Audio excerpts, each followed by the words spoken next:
Hello, and welcome to our webinar today titled A/B Testing Made Easy, One Surefire Way to Multiply Impact. We are so glad to have you here.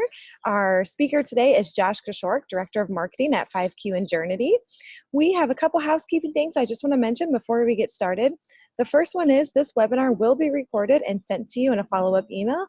So if you have any colleagues that you think could benefit from this information, feel free to pass on to them later today when we follow up with the link to this webinar. The second thing is if you have any questions, feel free to shoot those to us in the Q&A question box or in the comments. We will address questions in both areas at the very end of the webinar. And with that, I'll hand it over to Josh. Thanks, Chelsea, and thank you all for showing up. I'm very excited about this topic. A/B testing is a really important topic. It's something that often gets overlooked, but it really has the ability to generate impact and generate results for your organization. So here are the things that we're going to cover today on this webinar. One is why A/B testing is essential, the key elements you need for a good test, how to pick which tests to run, and then tools that'll make it easy and affordable, and then how to quickly track your tests over time so that you can make data-driven decisions. To get started, we're going to answer the questions, what is A/B testing for those of you that might not be familiar with it? And more importantly, why should I care? Simply put, A/B testing gives you the ability to actually test different variations and see which variation your audience responds to more. So for this example here, we have some content and an image, and the content needs a headline. Without A/B testing, we would just pick one of these options and hope for the best. Or, more likely, we would just always go with the preference of whoever has seniority in the organization. With A/B testing, we're actually able to show half your audience this headline and half your audience this headline and see which one drives more conversions. So we're able to make decisions based on data and to really optimize your content and optimize your performance. Why you should care about A/B testing is because it has an impact, and it impacts everything from your marketing efforts, from your results, and from your ROI. So if you take this example website, just to make the math easy, we're going to go with this website gets 100 visitors a month, 10 of them convert into donors.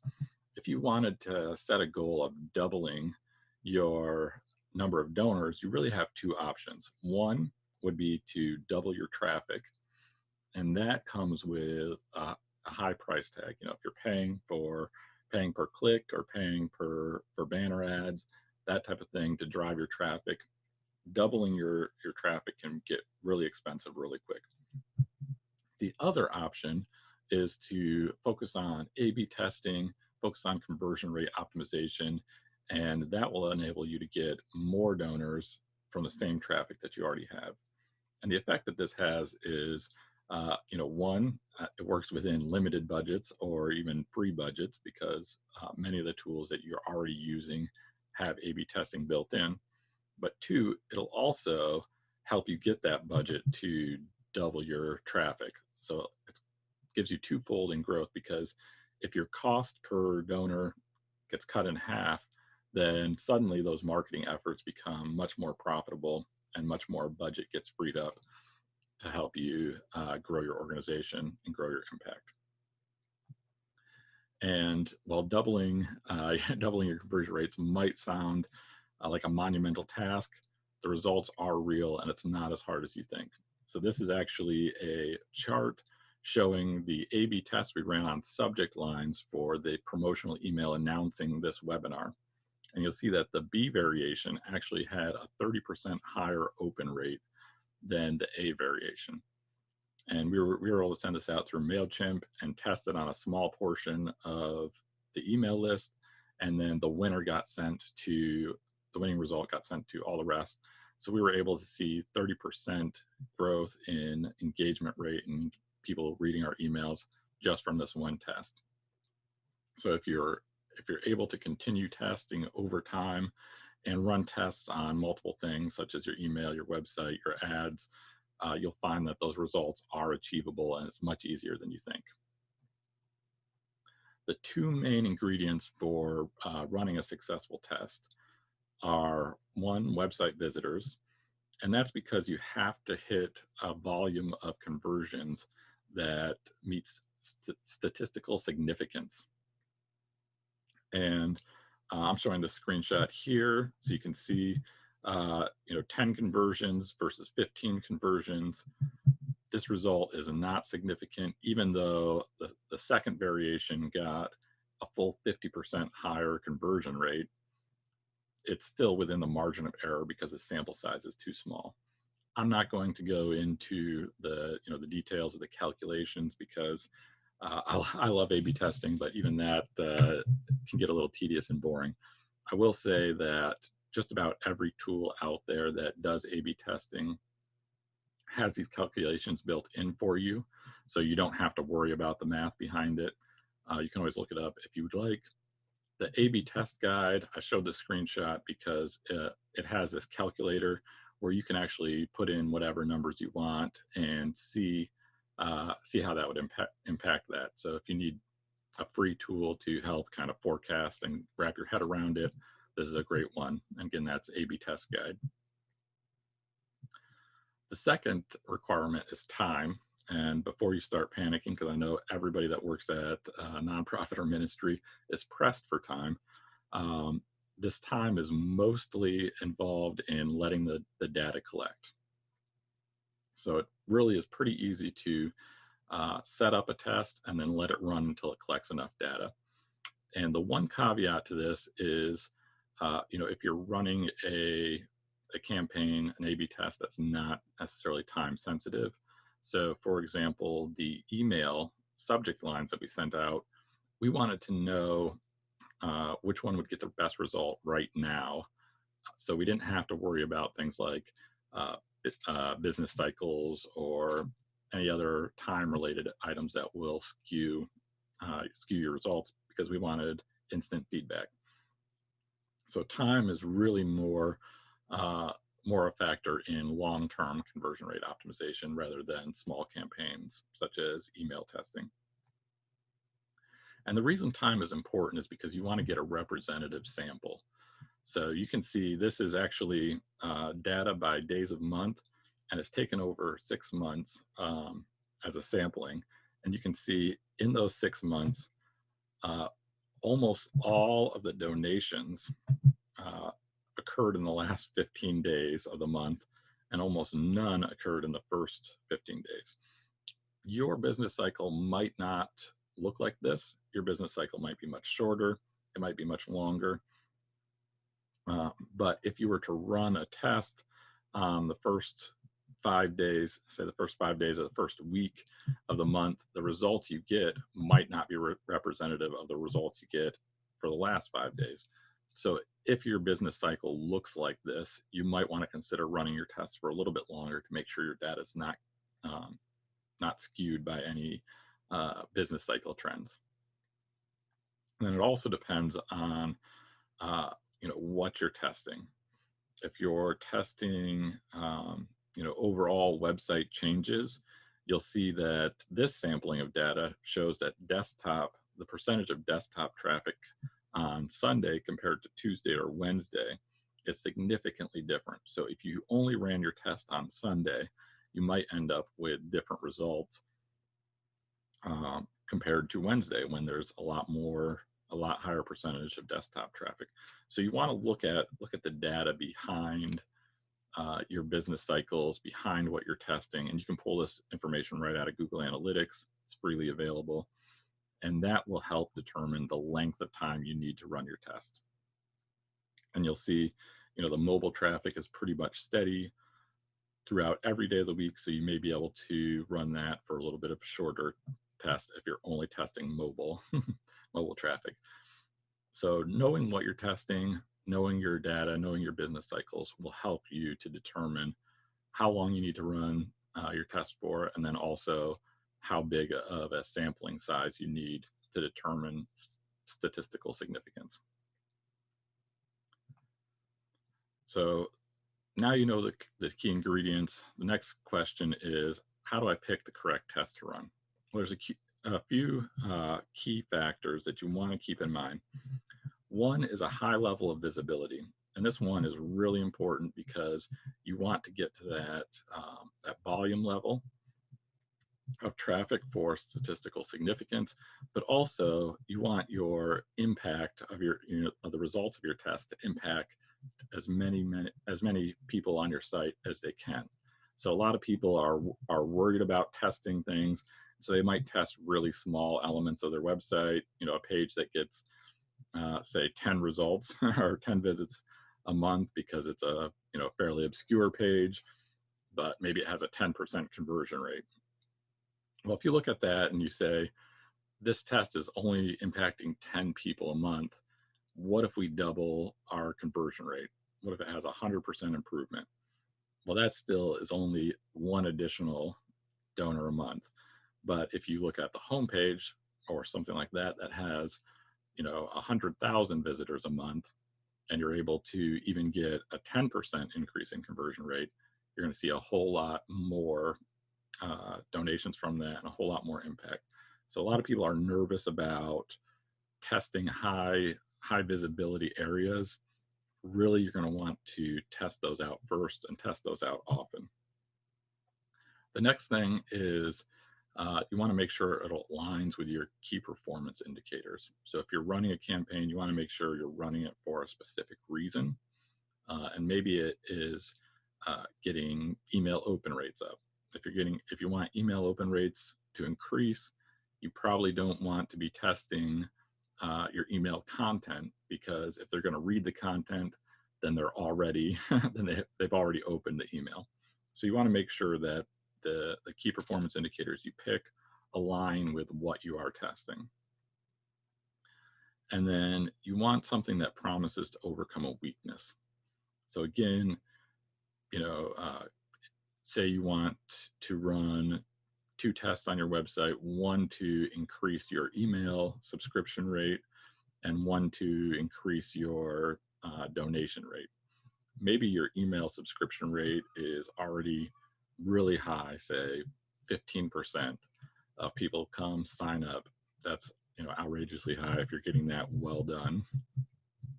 If you run a test on that to improve it, your improvement is going to be very incremental. So you may be able to get it to 15.2% or something like that, because you're already getting really high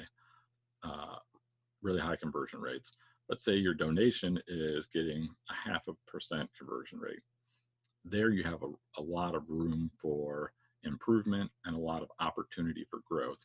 So you want to focus on the areas where you're going to get the biggest growth from your tests. And as you improve performance over time, it becomes harder and harder to get big growth. So you want to look at that and keep track of kind of the law of diminishing returns. And then the last thing is really critical. You want to only make one change per test. And what I mean by that is, if you think back to our original slide that's had the headline options, the 2 different headline options, if we changed the headline and the image and the text and the call to action on that page and ran the tests side by side, even if we got great results that said one's better than the other, we wouldn't have any data to know what caused that growth. So maybe maybe one is better than the other, but all of that response came from the call to action, or all the response came from the headline. Or you might, in many cases, find that your data gets mixed. So maybe the image in version A is better, but the headline in version B is better. And so it becomes a wash because you tested too many things and you don't get results that are useful at all. So it's very important to know what you're testing and only test one thing per test. All right, so now we're going to cover some tools that'll get you testing today.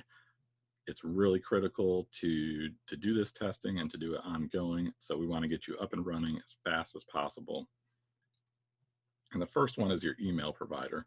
You want to make sure you want to look there because you should already be sending out emails, and just about every email provider has A/B testing options available. We use MailChimp, and it's easy to get going because it has pre-built things that you can test. You know, the subject lines, the from name, the send time, those are built in, so you don't have to worry about trying to decide what you want to test. You can just look at the options and pick the one that best fits you. But also it allows you to send the test to a small percentage of your audience, and then it determines a winner based on the data. And once that's determined, it can send out all the rest of the emails to the rest of your audience with the highest performing version of the test. So you can see, just like in our example at the beginning, we were able to get significantly more opens and more people reading our email just from running a simple subject line test.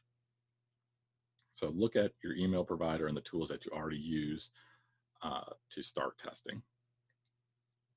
And the next one that we use is Google Optimize.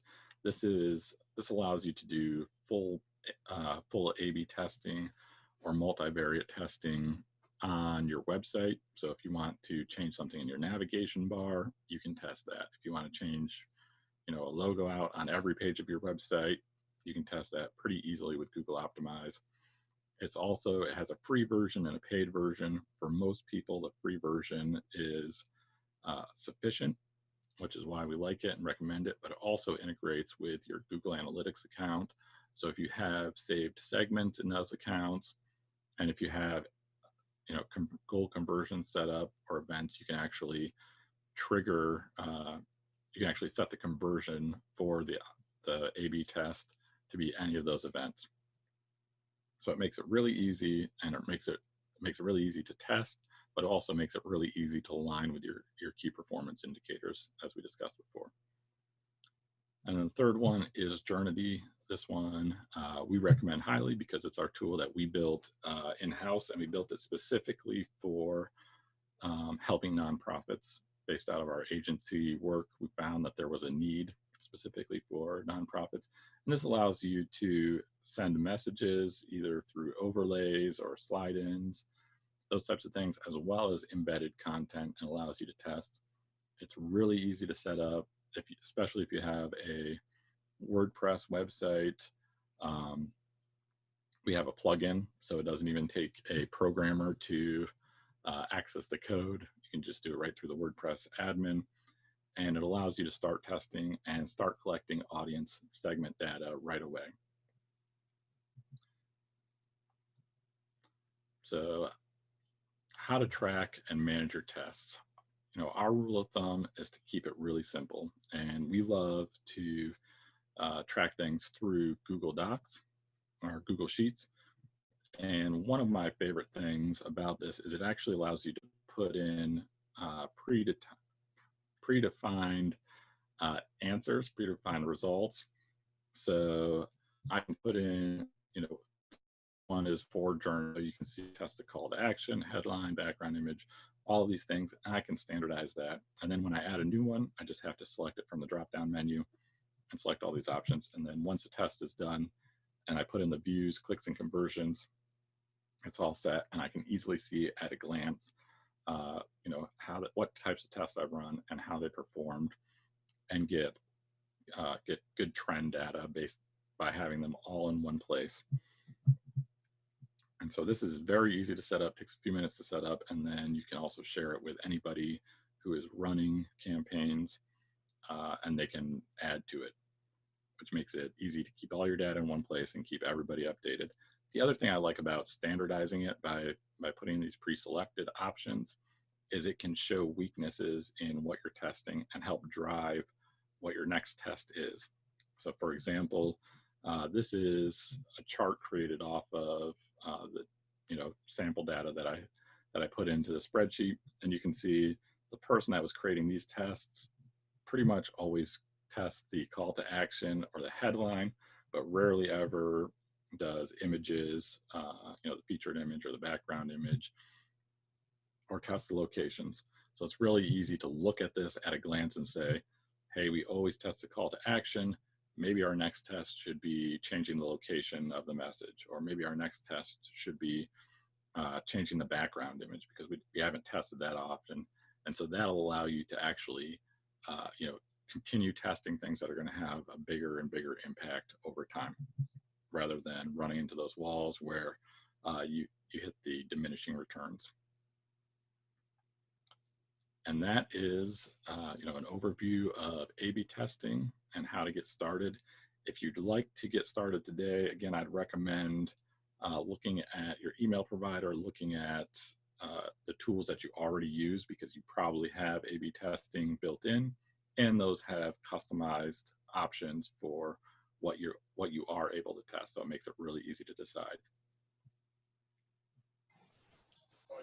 Wonderful. Thank you, Josh. I have so many ideas of different things I want to test now that we've been through this webinar and learned so much about A/B testing. So first question for you is, can you give us an example of a nonprofit that you've worked with where you have run a couple different A/B tests, what you've learned, and how you've built different marketing tactic strategies off of the test that you've run?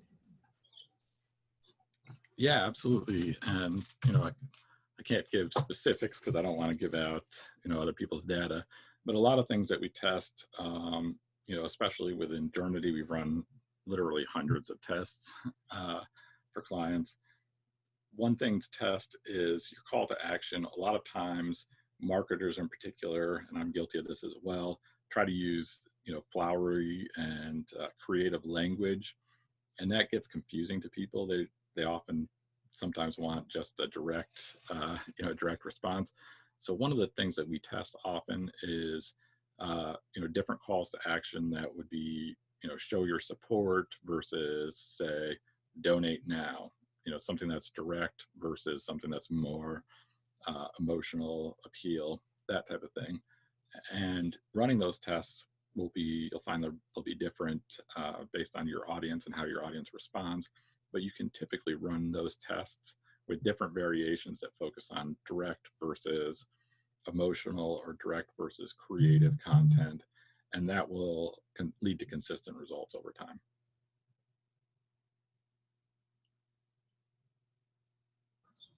Awesome. One thing I was thinking of while you were talking was testing subject lines to emails and just testing the name, like Chelsea, a special bonus inside, or a special bonus inside. And so do you have any experience with testing email subject lines when they include a first name? And if so, can you share with us some of the insights that you've gleaned over time from testing that? Yes. So your ability to automatically insert the name will depend on which email provider you use. So it'll be different for you, and you may or may not be able to test that using merge tags.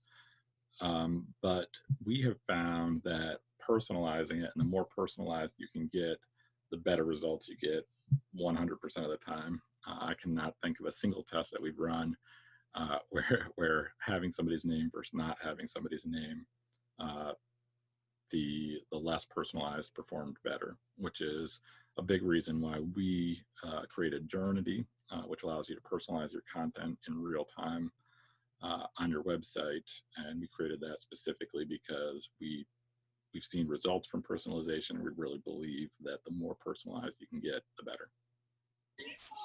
Awesome. So Josh, one more question for you. If we had to start today and say we were using Journity, would you recommend starting with testing the headline or the call to action? Based on your experience, what do you feel like is more important to start testing first? Mm-hmm. I would really just pick the one that you're least sure of. So through the tests that we've run, both can be equally as impactful. But sometimes if you're writing a short message and you have the headline, you're like, I don't think that's quite as well done as I'd like. Or maybe you think it's great, but there's another option that's also, right up there. I would go with that first. So whether that's a headline or whether that's a call to action, I would say whichever looks weaker to you in your mind. And whenever you get started, you're going to have to go with guesses because you don't have any data. But as you continue to go, you'll have data over time and be able to make those decisions based on the trends that you see. Okay, that's very helpful. So if anybody else has any questions, please feel free to still drop them in the question box or in the chat box, and we will get those answered. If not on the webinar live right now, we will make sure and answer them in a follow-up blog post.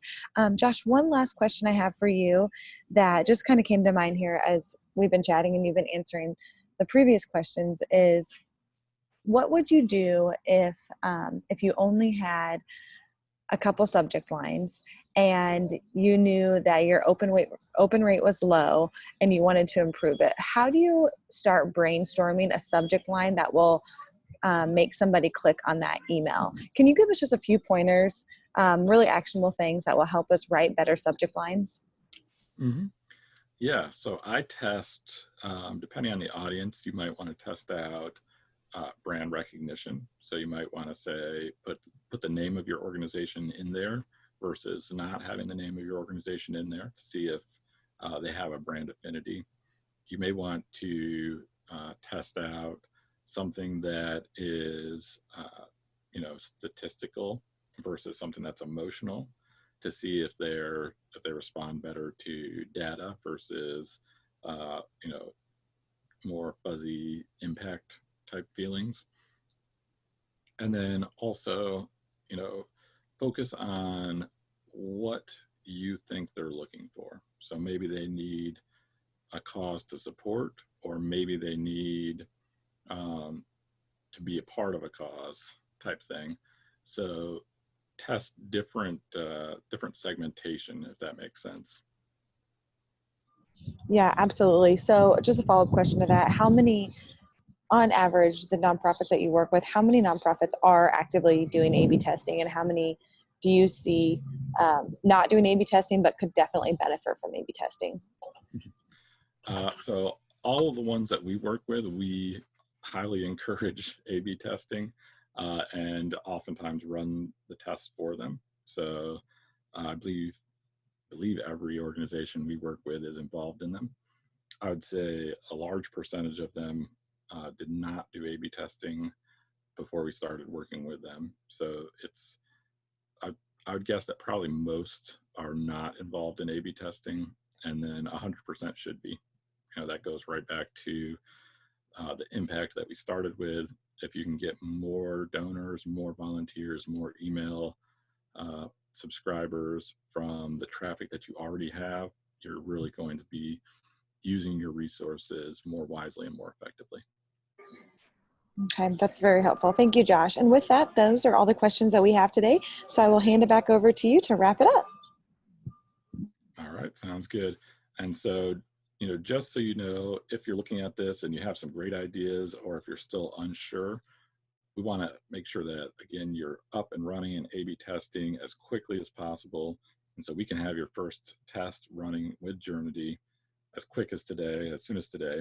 And if you sign up for any paid plan with Journity, we'll actually give you a free month of strategy consulting. So we'll look at your website, we'll look at your data, we'll make recommendations on what you should be testing, and we'll help you set those up for you so that you can actually get up and running. You don't have to worry about it, and you don't have to, and you'll learn as you go how to run these tests for yourself so that going forward you can manage it and feel confident. Thank you so much for attending the webinar. We really appreciate it, and we wish you the best of luck in testing. Thanks. Bye.